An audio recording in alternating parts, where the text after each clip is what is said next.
Hey, hello everybody. My name is Taylor Blevins. I work kind of alongside Emily in a sense. I help with the internship program. But other than that, I work on our organizational development team. I'm a talent coordinator, so kind of scheduling everything and being the good side of HR is like what I like to say. I, like Emily, never thought I was going to be in construction. Worked for a general contractor in Texas, ended up loving it, and then came up to Idaho and found my forever home at ESI. So look forward to meeting all of you and helping out with your resumes. Hello, everybody. My name is Sean Conway. I'm from Missouri. So if I sound a little bit, yeah, woo! If I sound like a hillbilly, that is why. But 5.5 years with ESI. So I actually went to school in Kansas City and was a business management student, and kind of the same deal as I thought I was going to do medical sales or something to utilize my what I thought business degree. Uh, didn't think twice about construction. Ended up having to interview with ESI with Tyler actually back there too, and that was all she wrote. So it's been really fun. Kind of been in a few different divisions. So started in our express division, doing a lot of small kind of projects, TIs, service and maintenance work, and then moved to our retail division as a project manager. Was able to work on targets. So I walk into a Target with my wife and sadly know how everything goes in there. And then moved over to organizational development where help out with the recruiting and retention now and get to jump into the internship program every once in a while. But I remember one of my last classes senior year was professional readiness, and we did a resume class as well as mock interviews. So I look back in hindsight now, and I'm like, this is big stuff. So fun that you get the opportunity here. Okay, before we get into resume stuff, we got to know who we're talking to. So, how many of you are freshmen or sophomores? Awesome. That's so great. You guys are getting started early. This is going to help you so much with your careers. How many of you are juniors or seniors? Let's go. You guys are getting close to graduation. That's a win. That's exciting. How many of you are COBE students? Most people. Nice. How many of you are a different college? Nice. What do we got? Engineering, engineering. Anyone not engineering? What are you? Okay, sweet. Thanks for being here. This is awesome. Cool. So most of what we're talking about is related to like business and construction roles that we apply or that we recruit for. But I think this is general applicable information for any job that you could be applying to. So my one note, this is interactive, so please ask us questions, make comments, laugh at Sean, laugh at me. We want to make this a good time for you guys too. So let's get started. And I will note, we are a construction company, so you have to start with what first? Your foundation. Good job, everyone. So I'll let Taylor get started with the foundation. Okay, I won't do any, really punny jokes about earthwork and all that stuff, so I'm just going to get right into it. So, our first major thing is going to be contact information. We like the contact information preferably on the top. So, what we're going to do is we're going to do name, phone number, email. As somebody that looks at resumes every day, it is very common to not have, especially your name on there. So let's make sure that our names are always on there, preferably in bold. I can show you guys examples after this. A phone number is always preferred. We want to have a way of trying to contact you just in case we want to get you set up for an interview or anything like that. An email is nice. Especially with what I do every day. I love to send an email confirmation. It's just an extra way of having it on there. Also for emails, one thing I do want to note is we're going to do personal and school. You can go ahead and put both emails on there if you prefer, or one, whichever one you're going to check the most often. Another thing with emails is let's make sure that they're professional. I've seen a lot of unique types of emails that, I don't want to remember you for your unique email. I want to remember you for your good personality and your good work experience. And then below that, let's do LinkedIn only if updated. That's going to be a very important thing. A lot of people put their LinkedIns on there that haven't been updated in 5 or 6 years. That just doesn't really apply to what we're looking for. So let's make sure that our LinkedIn headshots are updated, all of our work experience is updated, what year in school we're at, and all that. Home address. So this is kind of a 50-50. So we're not going to put our entire address, like our zip code and all that other stuff. All we're going to do is the city that we're located in and the state. Um, This applies especially for our industry because we have a lot of traveling people. So it's nice to know if I'm going to interview somebody that's in Oregon or California, they're in a different time zone, which kind of helps me out. But also, it just is nice to know in case you're moving and all of that. Objective and summary and multiple pages. Those are going to kind of tie together. An objective summary, we don't really need to see that. We're going to be asking about that during your interview. So we don't really need the whole spiel about how it's going to go. And then with multiple pages, kind of the same thing. People like Sean, he looks at 100 different resumes a day. It's really nice if it's pretty summarized and to the point. So the multiple pages, we're kind of constrict it down to one, really put the really important information on there and kind of go from there. Yes. One recommendation I have, I know when I was a student, I was always like, do I use my personal email or my school email? Like Taylor mentioned, whichever you're going to check the most, or especially as you get closer to graduation, I would recommend just using your personal email, because then you know for sure it'll carry with you for the rest of your career. So let's say you apply to a place like ESI, maybe they don't have a position for you right now, but 6 months down the line, your resume resurfaces and we're like, we're going to call Kylie. Kylie's great. What's her email? Let's email her. And then we email you and we never hear back. Like, make sure you use an email that you're going to check and have access to after graduation. That's my recommendation.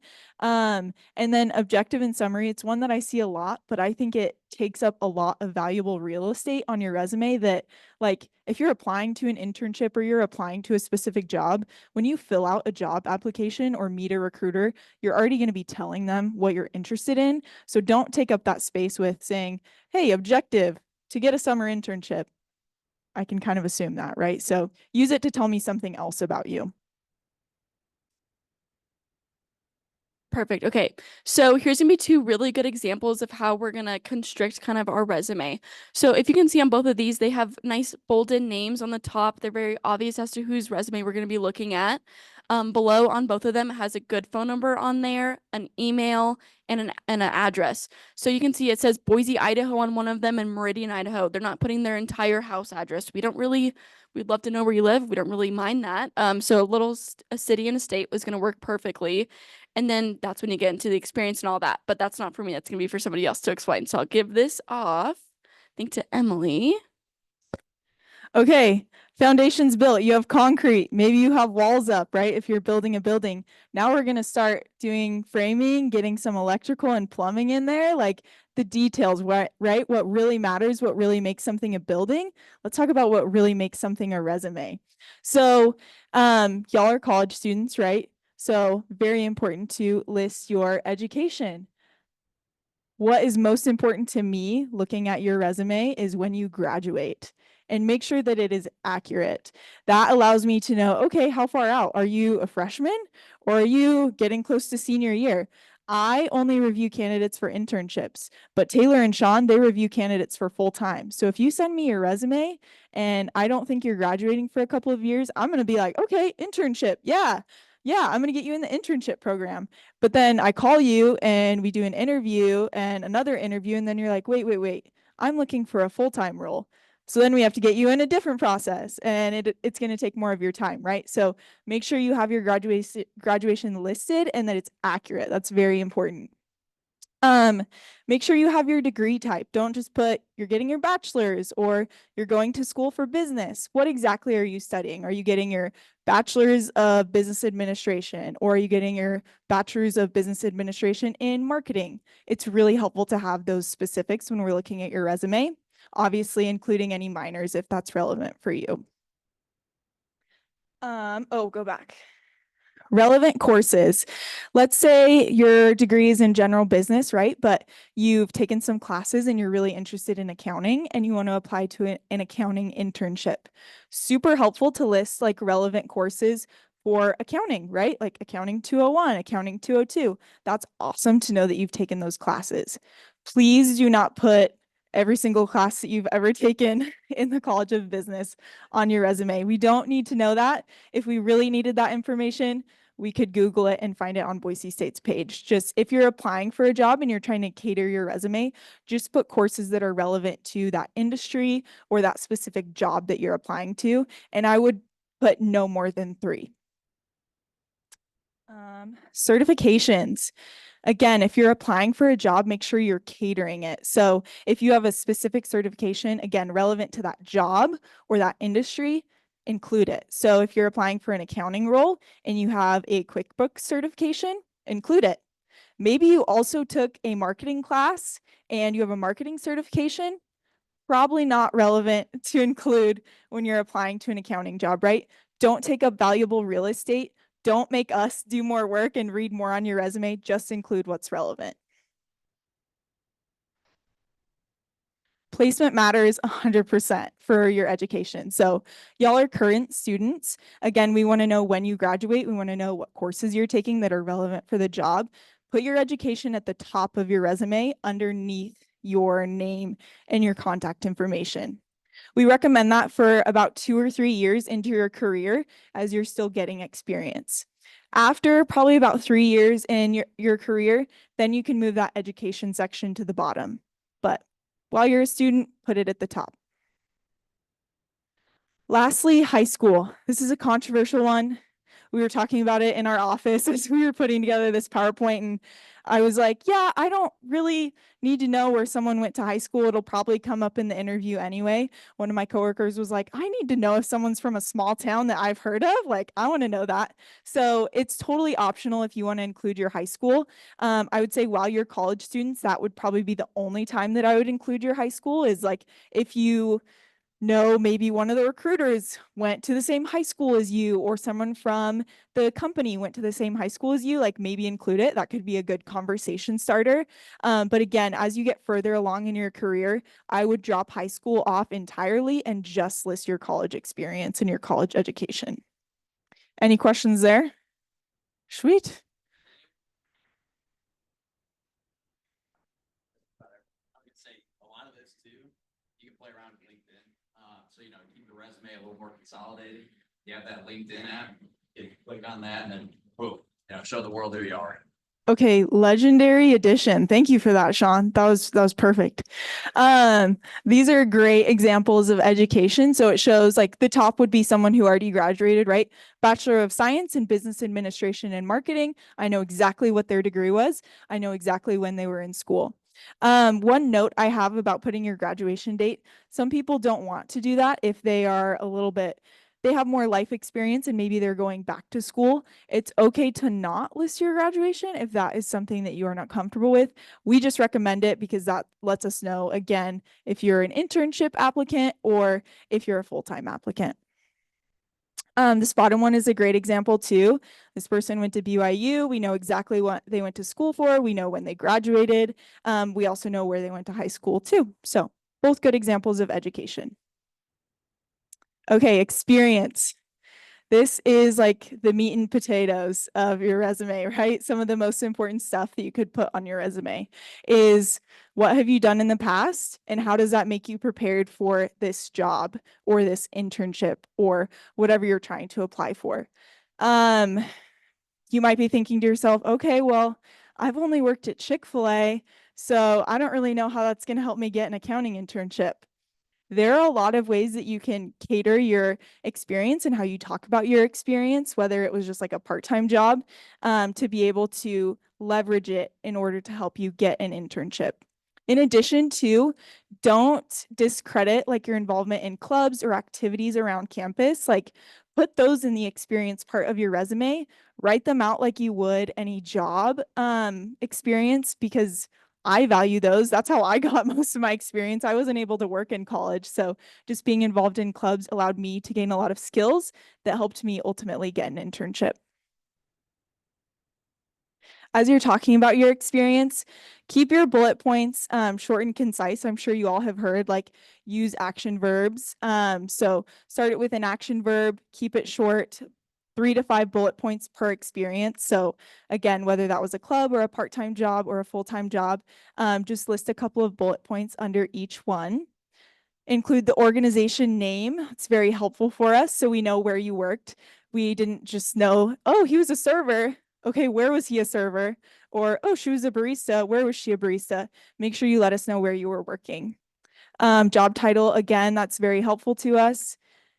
As you're writing out your bullet points, For example, like led a team. That's very generic. I don't know how big the team was that you led. Like if you were club president and you led a team, I want to know how big the team was that you led. Did you lead a team of 5 executive officers but oversaw a club of 40 people? Like include those numbers. That gives you a lot of credibility and helps us to be able to say, whoa, this person has great leadership experience. Let's call them. Including city and state location is helpful too. For example, like if you're from California and you had a part-time job in California, moved up to Boise, have a different part-time job, that just allows us to kind of better frame and reference where you were working. Duration is also super important. It allows us to see like how loyal of an employee you were, or kind of piece together like what your work history and what your path has been. It's okay if you haven't been at a job for like 5 years, right? Your students, that's expected, but it just helps us see, oh, okay, that was a summer job. Oh, okay, that was like a winter job. It just allows us again to have that frame of reference. My last point for you. Please, please, please, please do not write me an essay. Do not write me like a bunch of paragraphs on your resume. I want to know about you. I want to learn about you, but I don't have time to sit and read about that. So if you want me to read your resume and call you for an internship, give me short bullet points. Don't give me paragraphs. Cool? I'll learn about you in the interview.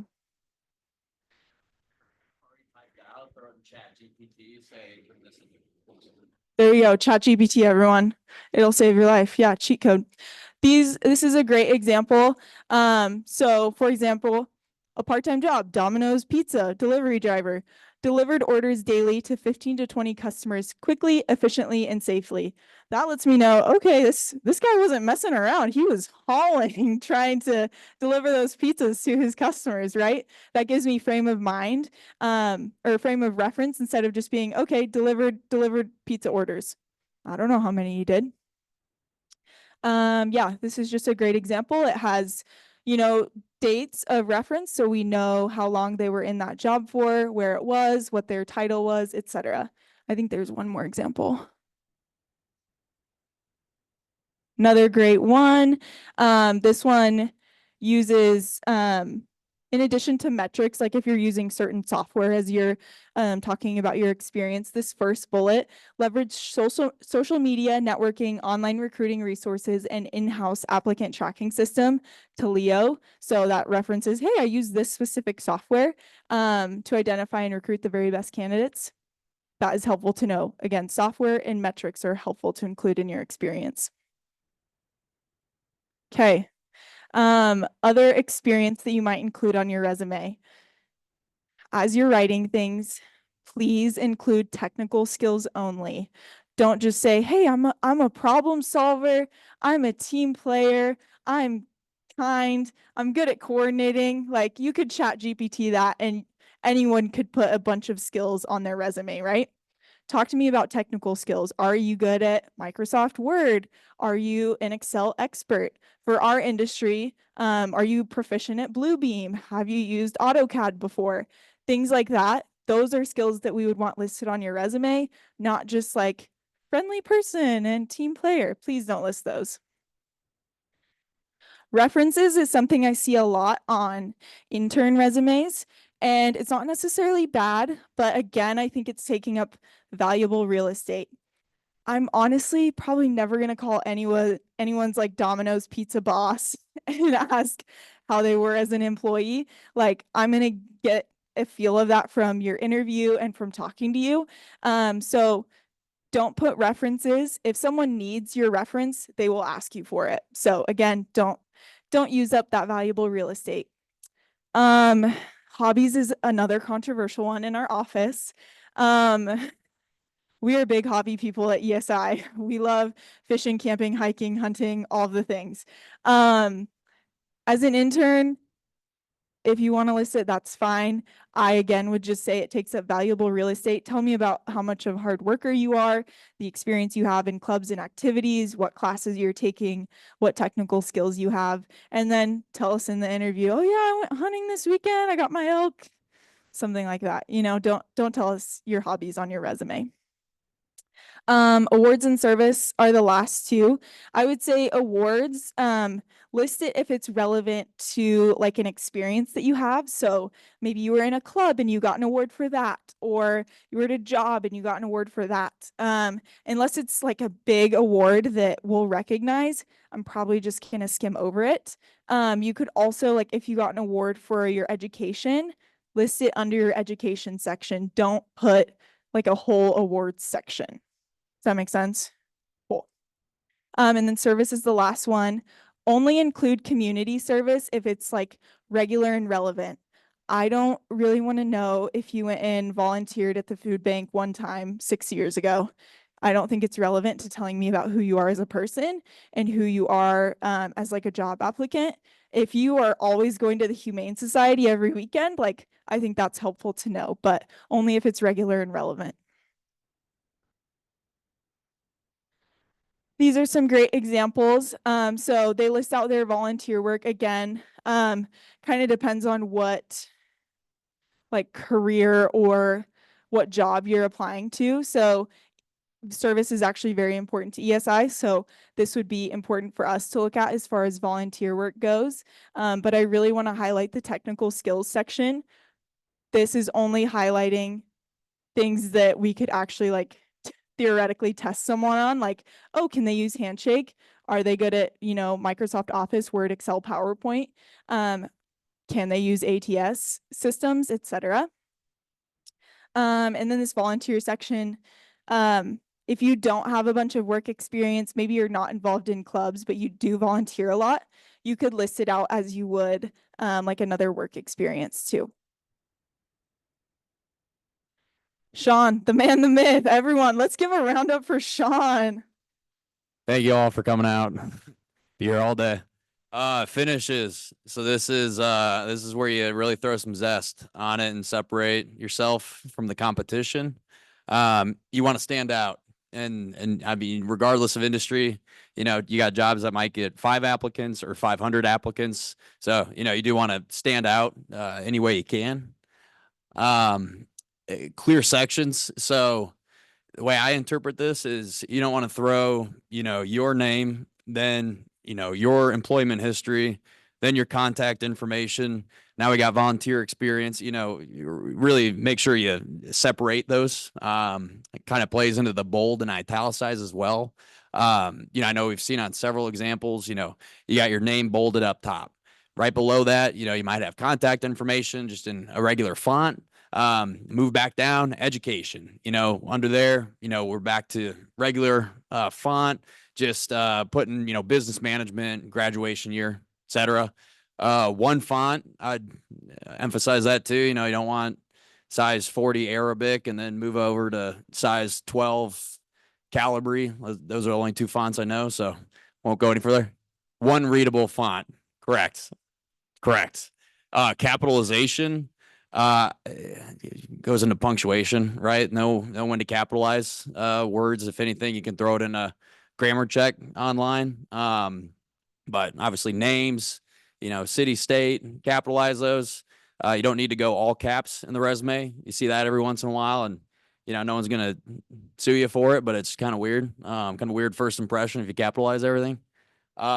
Consistent punctuation. So, I mean, if you're going to use a semicolon, I guess use it in the right way. I don't know when to use it, so I'd say I'd safely just not use sentences that require it. But yeah, some of this, I mean, and a lot of this is fairly common sense. If something feels wrong or doesn't feel right, ask a friend, call Emily. I know her cards are right there. We can help you out. Formatting, colors, personality, again, the zest, throw a little bit on there. That's how you separate yourself. It's okay. Don't, probably go wacky with it, but that's fine. Headshots, that's another controversial one. I don't personally care, but it's also, you're going to interview with folks. They're going to see your face, unless you got a glamorous headshot that you're super proud of, probably safe just to wait till the interview so that they can see you.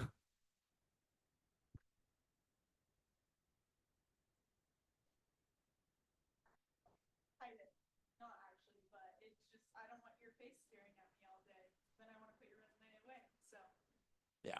subjective. So holy smokes, people, that is a brutal one. So, I mean, again, the spacing, it's like that's just a whole lot. I don't think I need to hit on every detail of this, but all the, tabbed over on bullet points, you know, different fonts, just a headache reading it. Um, you know, education, I got a lot out of whack. Okay,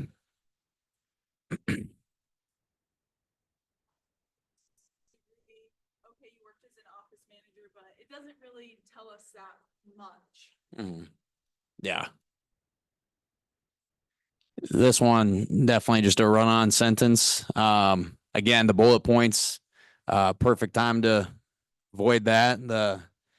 I mean, on the left side too, there are no bullet points. So kind of weird to read. Again, just being nitpicky, but most people, again, if you have 500 applicants for a, position, and this is what you submit versus you got Joe Schmo, who's perfect grammar and font, that might stand out initially or give you a bad impression out of the gate. So something to be conscious of. That one looks good. I assume this is a good one. So, yeah, Mariah Carey is now delivering for Domino's, but looks great. Good bullet points, clear, concise. Cuna High, not bad. She's staying local. So, let them know you're local. Has the education right up top, kind of like the way that they separate it. It's easy to recognize, okay, here's education, work experience, volunteer experience, short, sweet, to the point. Pretty ideal. J-Lo is also doing pretty well. Again, the contact info right up top, easy, kind of whenever you got to reach out to somebody, it's nice to just look at the resume, recognize top left, top right, got a phone number, give you a quick holler. Right into the experience, boom, kind of want to know, what have you been up to? Again, clear and concise. You probably can first impressions recognize I'm not a big reader. So you get a paragraph. Yeah, it's going to go a little bit over the head versus bullet points, short and sweet, can underline some stuff. Volunteer work too is great. If you don't volunteer, especially a lot of freshmen, sophomores in here, you got a lot of time. Ed, I can tell you, regardless of industry, that'll go a long way, as well as it's nice to get back to the community. So that's an easy cheat code to kind of get ahead of the competition. Yeah, looks good.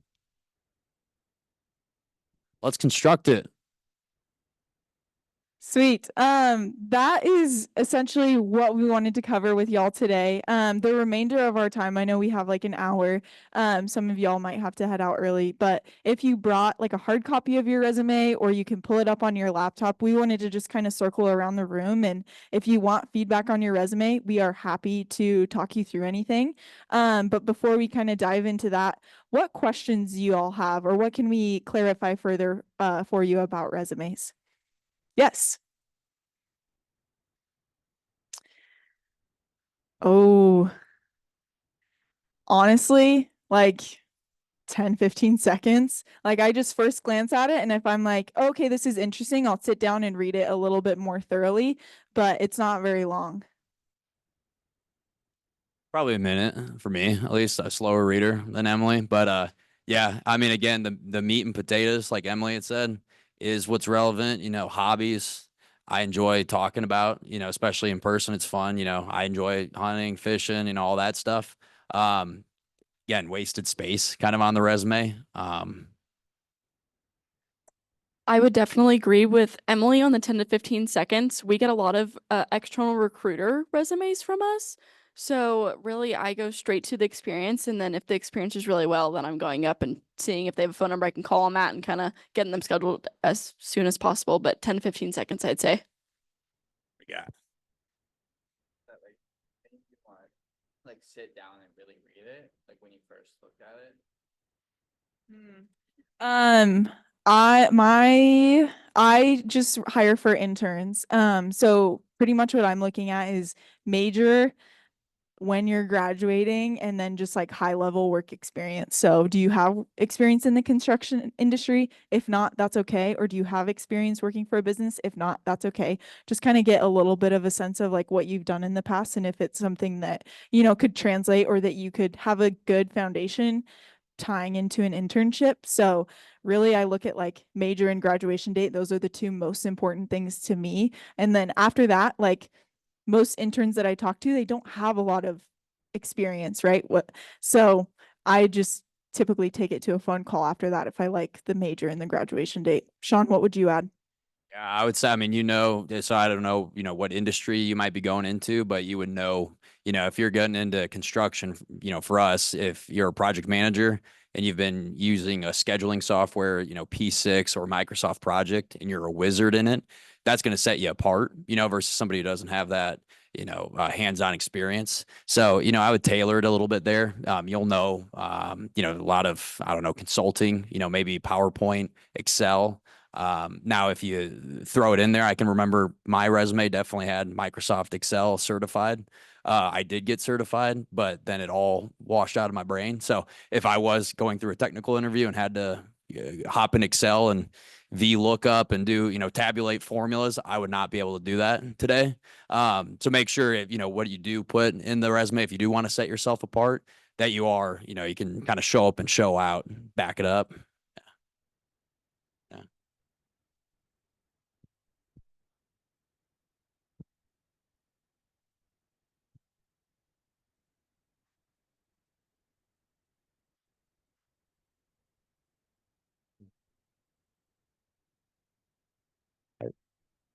Yeah, I mean, some of that's subjective. It's a great question.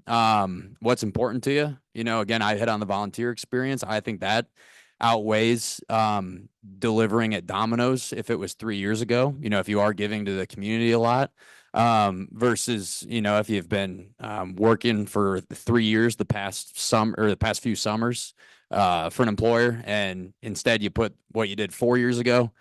So again, some of it's subjective. My opinion. I would kind of pick and choose what, kind of defines you, what's important to you. I would, to speculate, I'd probably put what's important to you there.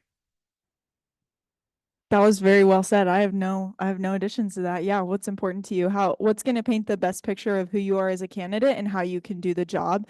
If the employer provides a job description, you can kind of use that and see, okay, maybe I'll be able to do 75% of that job. So what skills or experience do I already have that I can highlight on my resume for that? And then, what's the 25% that I'm going to learn on the job? Keep coming, people. These are all great. Oh, Brandon. He is the resume master. By the way, I learned everything I know from Brandon. So please reach out to him, schedule a career coaching call with him. He will help you get a job. He helped me get a job. So here's a question. Can you maybe kind of just explain kind of a short summary? What does the sausage making look like when you hit submit?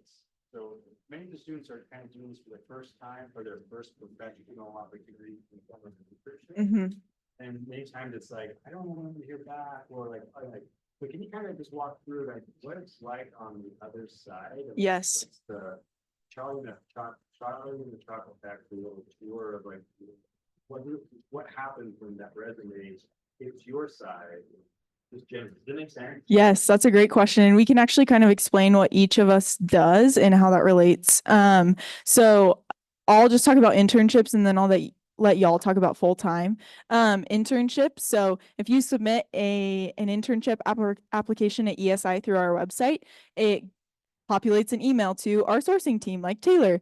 They review it as long as they see that you're currently a student and you're somewhat interested in ESI or construction. They send your resume to me and then I review your resume and look at you as a candidate. And then from there, I look and see, okay, how many projects do we have?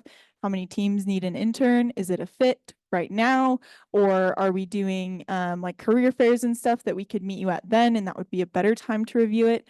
ESI is we don't have hard like application or like submission deadlines for our internships. So it just kind of depends on what projects or internships we have available at the time. I review you. If I'm interested, typically I schedule what's called like a pre-screening phone interview, or I'll just give you a call, talk to you about what I see on your resume. If I like what I see and I like what I hear, Tyler and I will give you a call and we'll schedule an interview with you.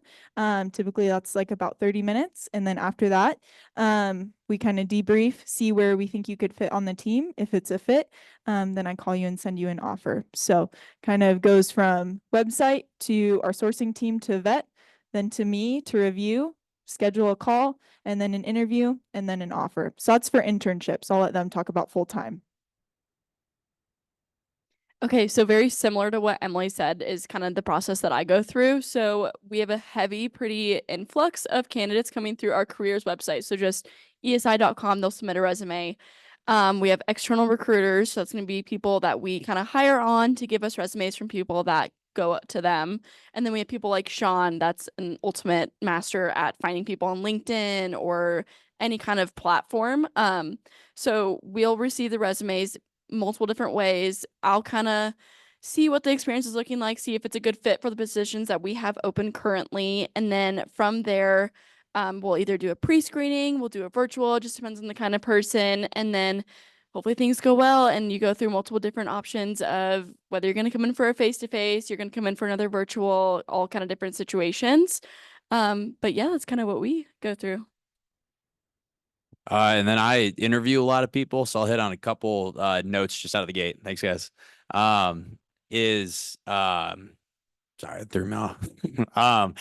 If you're, applying for a project manager position and, you want to get into potato sales, those don't really line up. So a lot of times those might get dismissed. And so I'm saying for ESI, we have an automated email that will go off, but if you apply for a different company and you haven't heard anything within a couple weeks, I don't think there's anything wrong with following up. Even if you're not a fit for that position, some companies don't, have an automated message that they're going to send you. Only other thing I would hit on then from the hiring process is for the teams. A lot of times you might do a teams interview.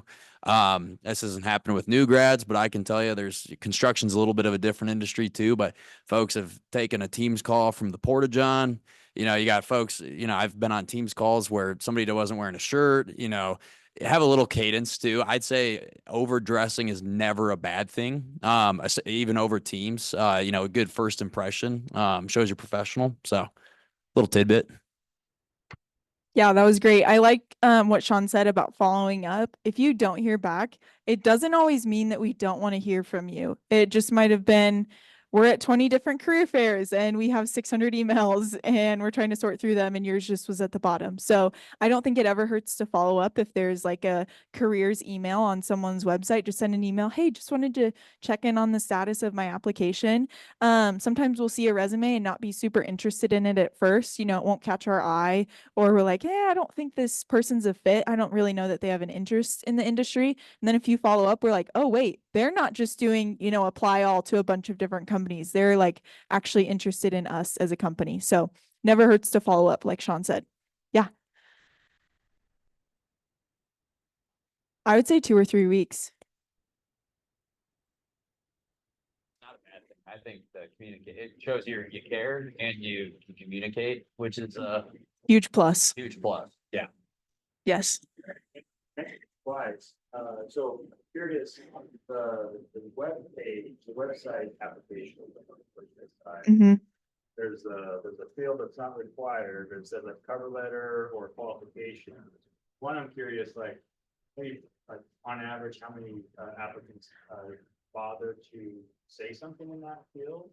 And two, when you say if they're interested in the industry, if they do take advantage of that, are you learning that as part of their application? Yes, I would say on ESI's application specifically, y'all haven't probably seen it before, but there's like a web page that we have. It's like, what's your name? What's your contact info? And then there's just like a text box that's like cover letter optional. And so people can choose to write whatever they want in there, or they can just attach their resume and submit it without a cover letter text box. So I would say I probably have 75 to 80% of people put something in there. What it is varies widely. I'll have people say, looking for internship, and then apply with their resume, which is fine. I'll have people write me, a full professional cover letter explaining why they're interested. And then somewhere in between, there's people who have like a templated cover letter and they forget to change ESI as the employer, which is fine. But wide variety. I think it's helpful. I definitely skim through the cover letters. I think keep it short, keep it sweet, like highlight what you really want to highlight. Let me know when you're looking for an internship. Let me know why you think ESI is a fit for you. But I think keep it short, keep it sweet. It is helpful though. Any other questions? Was this helpful? Kind of helpful? Not helpful at all? Awesome. Thank you guys so much for being here. If you want help with your resume, please stick around. We would be happy to come by and chat with you about your resume. If you also have questions about ESI, our internship program, or full-time opportunities, please chat with us as well. I'm biased, but we have a super cool internship program. We host a lot of fun trainings and events. Whether you're, interested in the construction industry, you're getting your degree in engineering or construction management, or you're a business student, we have opportunities for both. I'll put my contact information up here as well. And then I do have business cards right there if you want to grab one on the way out and you have questions after this, feel free to reach out to me about resumes, internships, anything. I am happy to help anytime. Thank you guys so much.